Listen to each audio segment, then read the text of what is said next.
So I used the Jasper artificial intelligence, and I said, tell me some recent information about GuyRCook2 on Twitter.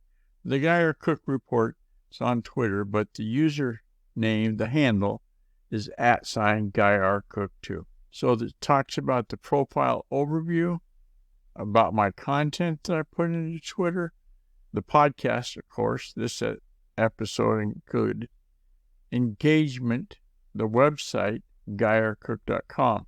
There's a contact form there. So in conclusion, GuyRCook2 is a dynamic tech enthusiast. Well, yeah, that's true. And I use Twitter. Take a look.